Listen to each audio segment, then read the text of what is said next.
Welcome to The Explainer. Today, we are opening up something truly special. We're getting an exclusive look into what is essentially an elite masterclass on navigating the high-stakes, often chaotic labyrinth of global environmental policy.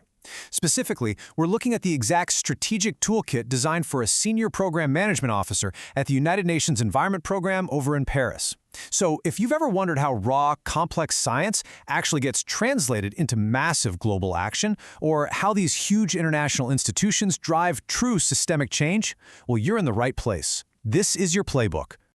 Here's the game plan for today. We'll start with the UNEP leadership mission, move into bridging science and policy, and then tackle life cycle and systems thinking. After that, we'll unpack the executive strategic toolkit, dive into managing high-stakes programs, and finish up with how to build a lasting legacy. All right, part one, the UNEP leadership mission. Let's get right into it. Okay, let's dive into this. When most folks hear environmental action, they kind of picture, planting trees or cleaning up local beaches. And that's great, but at this executive level, the scale is just fundamentally different. We're talking about mobilizing and overseeing resources for massive, multi-year projects that easily exceed $5 million. That means you aren't just an environmentalist anymore. You have to be a high-level diplomat, a resource mobilizer, and a financial strategist all rolled into one, which obviously demands immense financial discipline. And that brings us to the actual role itself. The Senior Program Management Officer, often called a P5, sits right in Paris within UNEP's Industry and Economy Division.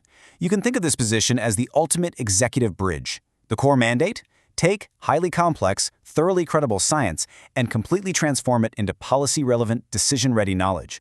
Knowledge that can actually influence governments, push industry standards, and sway the finance sector, all while maintaining absolute institutional neutrality. Moving right along to Section 2, Bridging Science and Policy. The whole operating logic of this position boils down to strengthening what's called the science-policy interface. On one side of the chasm, you've got raw scientific evidence. We're talking rigorous, heavily scrutinized expert data. But on the other side, you absolutely need policy-ready knowledge. You see, you can't just hand a world leader a 500-page data set and expect magic to happen. The science has to be clear, completely contextualized, and totally transparent about its limitations. It requires incredibly deliberate, careful translation. Now, to actually make that translation happen, you need a seriously strict methodology. It's not just about preserving UNEP's institutional neutrality and maintaining scientific integrity, although those are vital. You have to design explicit results chains, basically mapping out exactly how a piece of evidence will practically lead to an action. And crucially, you have to target specific policy windows, because policy relevance doesn't just happen by accident, right? It has to be engineered so the evidence lands on the desk exactly when decision makers actually need it. Which leads us perfectly into Section 3, Life Cycle and Systems Thinking.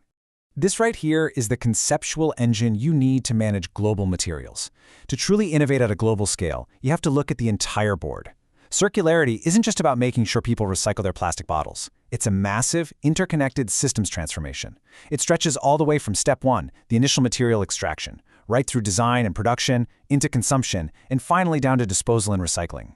A P5 officer has to juggle competing priorities across this entire, wildly complex chain. So, why is seeing that whole picture absolutely crucial? Well, it comes down to avoiding a massive pitfall known as burden shifting or leakage. This happens when a shiny new policy reduces environmental impacts in one specific stage or country, but inadvertently causes a huge spike in impact somewhere else down the line. Life cycle thinking is the discipline that stops this dead in its tracks. It ensures that when we make a change, we are achieving a true net system improvement, rather than just passing the buck down the global supply chain. All right, let's get into Section 4, the executive strategic toolkit. This toolkit is really the intellectual peak of our explainer today. It equips leaders with a few rapid-fire executive questions that every high-level initiative absolutely must answer. First up, what decision is this work intended to influence? Think about it. If you can't immediately identify the intended user, the specific decision, or the exact behavior change, your project completely lacks strategic purpose. Every single scientific product must have a clear, undeniable pathway to actual use. The next question you have to ask is, what trade-offs must be made visible? Look, in global environmental policy, stakeholder interests are going to clash constantly. It's just a reality. A top-tier leader doesn't sweep those conflicts under the rug. Instead, they present the evidence neutrally and explicitly. They make it crystal clear exactly what is being sacrificed or what's being prioritized to achieve a specific goal. And the final and honestly probably the most challenging question: what should be stopped if evidence shows insufficient value? This role requires ruthless strategic discipline. It's about constantly monitoring if your methods are actually working and having the sheer executive courage to pull the plug if an initiative just isn't delivering measurable value anymore. Let's pivot now to Section 5, Managing High-Stakes Programs.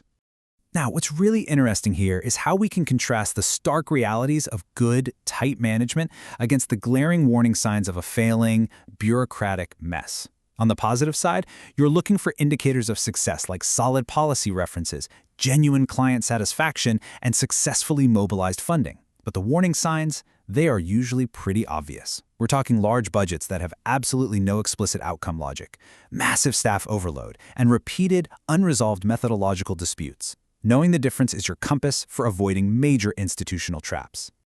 But look, managing these programs isn't just about spreadsheets and budgets, right? It's deeply human. The toolkit is super clear that an elite P5 officer has to deliberately build trust to empower a diverse international team.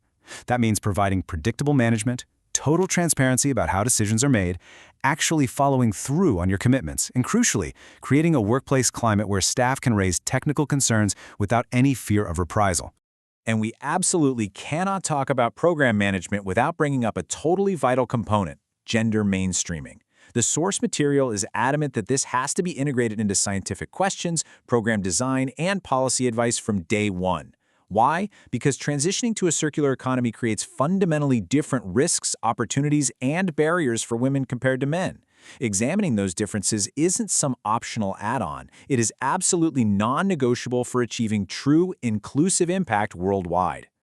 Finally, we reach Section 6, Building a Lasting Legacy. Looking past the immediate deliverables, the budgets, and the daily grind, the true measure of a UN leader's long-term impact is captured perfectly in this core philosophy. Think about this for a second. The long-term measure of success is not how many reports, meetings, or partnerships are produced, but whether the organization becomes more influential, trusted, and effective in helping decision-makers shift material systems. That is it. That's the gold standard. It is never just about the volume of activity. It is entirely about your measurable, trusted effect on the world. So, I want to close our explainer today with a pretty provocative thought. When you look at your own work, whatever your specific field or industry might be, ask yourself, are you just building volume? Churning out endless reports and sitting in meetings? Or are you deliberately building influence? The principles in this strategic toolkit go way beyond just global environmental policy. They really are a universal blueprint for high-level executive impact. Think about how you can apply these tough questions to your next big project. Thanks so much for joining me for this explainer, and I hope you're walking away empowered with a fresh perspective on what true leadership really looks like.